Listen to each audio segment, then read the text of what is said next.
Even as he was on the road, President Obama was on the phone, dialing up nervous lawmakers who aren't sold on his nuclear deal with Iran. The president's already tried and failed to convince his biggest critic, Israeli Prime Minister Benjamin Netanyahu. This deal would pose a grave danger to the region and to the world, and would threaten the very survival of the State of Israel. Netanyahu made that case to the president in another tense conversation between the two leaders, that he's making an historic mistake. The deal would not shut down a single nuclear facility at Iran. The deal would legitimize Iran's illegal nuclear program.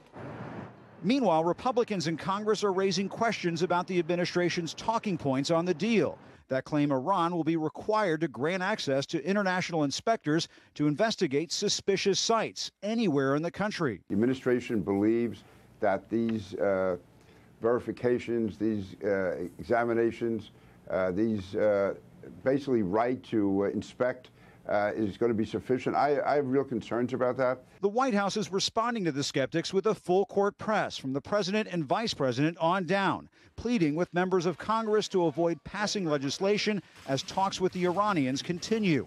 Senate Foreign Relations Chairman Bob Corker has a bill that would require congressional approval of the deal, while Senators Mark Kirk and Bob Menendez have a measure that would apply tougher sanctions on Iran.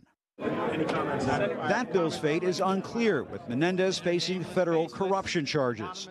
I'm angry because prosecutors at the Justice Department don't know the difference between friendship and corruption. The White House argues those bills could backfire and drive Iran to pull out of the talks as the U.S. and other world powers try to craft a final nuclear deal by June 30th. In that scenario, aides say the U.S. will get the blame. Our argument to them is that diplomacy is the best way for us to prevent Iran from obtaining a nuclear weapon. And the argument, that argument will be made to Democrats, but congressional aides tell us that as many as a dozen senators from the president's own party could support the Corker bill that would give Congress a final say on the nuclear deal. That may be enough votes, Brianna, to override a presidential veto, but we'll have to watch it closely.